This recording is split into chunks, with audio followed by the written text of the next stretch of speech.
So what should you be panicked about in week 12 of fantasy football? Which NFL team should be panicking about what they've been doing on the field? Is it time for panic or chill vibes only, like a smoke sesh with Snoop Dogg on a Corona commercial? Let's find out in my NFL Week 12 panic rankings. Here's an easy one to start: the Dallas Cowboys. Absolute wreckage on the Minnesota Vikings with a 40-3 win. Tony Pollard puts up 189 total yards and two touchdowns. Even Zeke luck boxes his way to 2 touchdowns on a very Zeke-like 2.8 yards per carry. So I'm sorry to all the CeeDee Lamb chalk donkeys for his 5-catch, 45-yard day. Even though we did warn you last week, but he will be back, especially in positive game scripts. And this team is loaded. The defense is going to make it tough, at least when they're not too busy allowing Aaron Rodgers to find the fountain of youth. But it's chill vibes only for the Cowboys. Here's one team that I'm not going to give chill vibes only two that may be a surprise. To me, the Kansas City Chiefs are a panicking inside team. Yes, they won on Sunday Night Football. Yes, Travis Kelce is a monster among men with 115 yards and 3 touchdowns. But Juju is out. Cole Hardman is out. Kadarius Toney got blanked. Even guys who kind of stink like Clyde Edwards-Helaire are out. And you can never fully panic if you have Patrick Mahomes. This team can throw themselves into literally any game, but there is some risk profile to them. And the only solution? Play Ronald Jones. If not for the team, then for those of us dumb enough to draft Rojo in best ball. Let's knock out one more obvious one: the Denver Broncos. Courtland Sutton will have a good fantasy game at some point this year, but he couldn't have one against one of the league's worst pass defenses. And that's even with no Jerry Jeudy. And then they cut Melvin Gordon for yet another fumble, and they lose potential future piece Chase Edmonds to an ankle sprain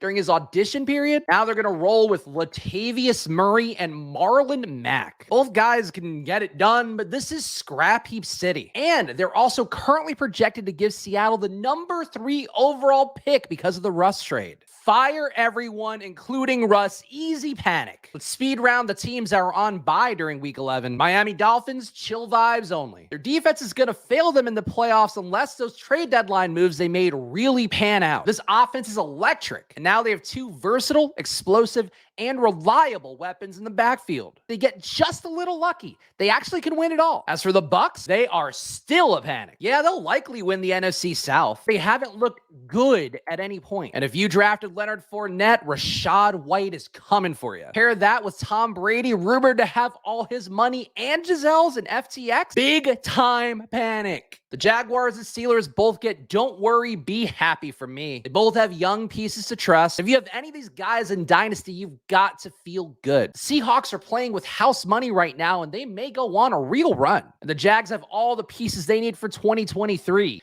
Including the addition of Calvin Ridley's stone cold locks of the week. Oh, give me a hell yeah on those parlays. So for those two teams, don't worry, be happy. Unless you're Drew Lock. The Eagles feel like a panicking inside team to me. They are good, absolutely. Love Jalen Hurts for fantasy and betting. Love A.J. Brown and everything. Miles Sanders is also a human being that plays football. But they keep letting mediocre teams hang in with them, and they even lost to Taylor Heineke. They can win a Super Bowl or be out in the first round, and neither would shock me. Speaking of Heineke, the Commanders inexplicably are now a don't worry, be happy team. It'd be nice if everyone in the world didn't play Brian Robinson when nobody in the industry projected that, only for him to be absolutely dreadful. Same for Terry McLaurin, but I did fade him last week. But the Commanders keep winning, and they love Taylor Heineke and his cool Jordans. I'm sure Carson Wentz is as thrilled as he would be in line for a vaccination. One of the most obvious panics of the week is up next, and yes, it is the New York Jets. Zach Wilson puts up a hideous 9 for 22 game. I can't show all the bad throws here due to the copyright strike police, but go check him out yourself on Twitter. You're welcome, Elon. Anyway, start Mike White or Joe Flacco, you cowards. Either way, it's going to be an improvement. Now, the Patriots, sorry New England, should be panicking inside. They won that one versus the Jets, but couldn't muster a touchdown as Zach Wilson is literally throwing away the game. Now, I love Ramondre, but Mac Jones stinks, as does this offense overall. We know Belichick is going to Belichick for better or worse, but if he has any humility, he is panicking inside. The Colts, more of a you should panic team. Jeff Saturday seemingly really has shifted the culture, and the team has responded positively, including with with quotes to the media, and they should not have held off Philly as long as they did. Despite the good things for the team, the volume fantasy-wise is a little bit worrisome. They could still win the AFC South, so more competitive games is a plus. But Deion Jackson meaningfully cut into Jonathan Taylor's role, and Zach Moss was revived from the dead, and they also need to trail for the pass game to have real upside. The Rams are awful and should panic. No first-round pick next year, no Cooper Kupp, Matthew Stafford and concussion protocol, but there's gotta be some peace in just knowing you no longer have to try. And for us, maybe Bryce Perkins has some sneaky fantasy upside with his rushing ability. So hey, Rams, don't worry. Be happy. Am I allowed to do that accent in 2022? We'll find out. You should panic about the Falcons. Kyle Pitts has crushed many of our souls and also our best ball shares. And now it's a 50-50 split for Tyler Algier and Cordero Patterson, where neither looks that good. They may sneak out some more wins, but this team is maddening. And I personally cannot wait for Olamide Zaccheaus and Damiere Byrd to get more targets than Drake London, even with no Kyle Pitts. Titans, chill vibes only. How did they keep getting away with this? Another division lead, another shocking road thwomping at Green Bay. They're gonna make the playoffs again. They're gonna get exposed again. Such is life. So enjoy your Derrick Henry shares until he breaks down in week 16, you RB pigs out there. Now, the Bears are idiots for trading for Chase Claypool, especially with one of the most loaded wide receiver classes in years coming up next season. But they have Justin Fields. He's getting better and better play calls, and he's only going to improve over time. So ultimately, Bears fans, don't worry, be happy. The Bills, though, should be panicking inside. No Tre'Davious White means the wide receiver ones of the world can explode against them. 8 for 113 yards and 2 touchdowns for Amari Cooper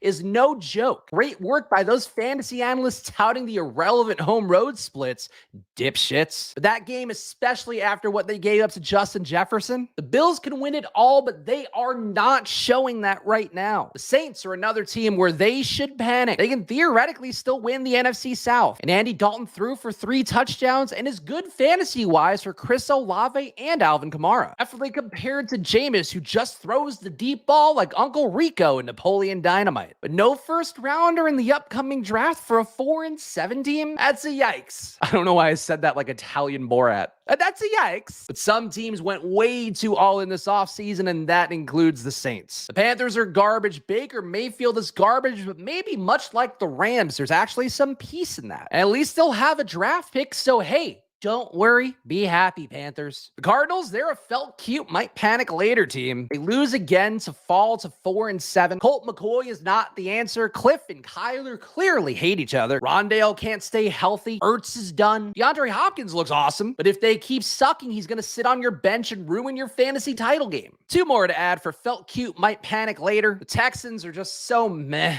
And so are the Raiders. But they do have guys that people want to play every week in Dameon Pierce and Devontae Adams. Let's just say one of these guys is slightly more reliable than the other. They'll have their weeks, but both these teams just feel so DOA. Chargers, to me, are another they should panic. Mike Williams hurts himself after coming back too early from a high ankle sprain. They don't win at home versus Kansas City. That's despite a first half lead and an absolute monster effort from Josh Palmer. They will not beat Kansas City in a playoff game. But Justin Herbert, still king though. This may be crazy, but Baltimore is still a panic team to me. You got Kenyon Drake busted his chalk. Mark Andrews fails as a sneaky low-owned play on a dead week for tight ends. Lamar is not rushing with the same veracity he's had in the past. Maybe it's his contract extension hanging over his head. I don't know. What I do know, if DeMarcus Robinson is your leading receiver, there are problems. Their AFC North compatriots, the Cincinnati Bengals, are a don't worry, be happy team. We finally get a good T. Higgins game. Joe Mixon lovers will be bummed if he misses the game with that concussion. But overall, Samaje Perine is likely to be just as good.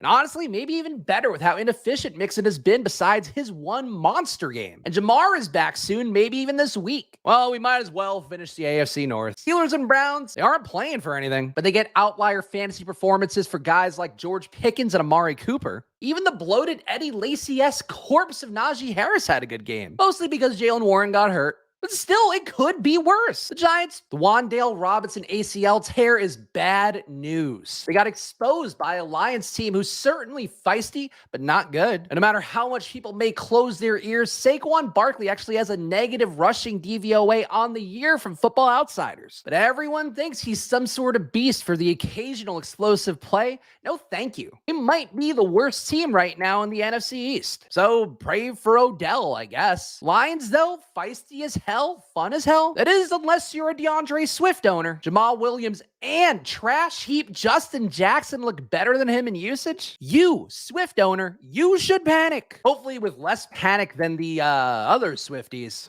The team, though, they're stoked with a 3-game win streak. Now, Minnesota is a they should panic. They're good, sure, but not as good as it seems. The Cowboys showed that. And beating up on a one-armed Josh Allen last week proved nothing. Dalvin Cook will have his days, and I love Justin Jefferson. You'll get your fantasy numbers, but these guys do not have the horses to win it all. On the plus side, they get to compete against Aaron Rodgers. Seriously, how did they lose that game to Tennessee? Even with Christian Watson putting up multiple scores? Again, the Packers are a panic team, especially if you thought A.J. Dillon would be useful at any point this year. And last but definitely not least, the 49ers. Another big win in Mexico City. Finally a big Debo game. Finally a big George Kittle game, which I foretold on this very channel yesterday. Some bookmakers out there think they'd be a favorite against any other NFC team on a neutral field, too. They are good, even if the lack of Trey Lance crushed us all. Add them to chill vibes only, and let's call it a day. If you enjoyed this video or got something out of it, please smash that like button. Please subscribe. We're putting out content here on Splash Play every single day on YouTube. Follow me at Chris Spags. Follow the show at Splash Play Pod. And come back tomorrow for another Thanksgiving slate special for all the games going on. You know we got to win some money with the fam around. Thank you for hanging out with me.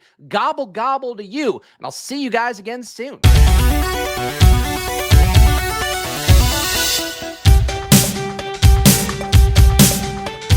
I got a lot of great impressions on this video, guys. So here, I'll end it with one of a turkey in honor of Thanksgiving. Oh, gobble, gobble, gobble. Oh, gobble, gobble, gobble. I'm a turkey. Gobble, gobble, gobble. Gobble, gobble. I'm a depressed turkey. Gobble, gobble.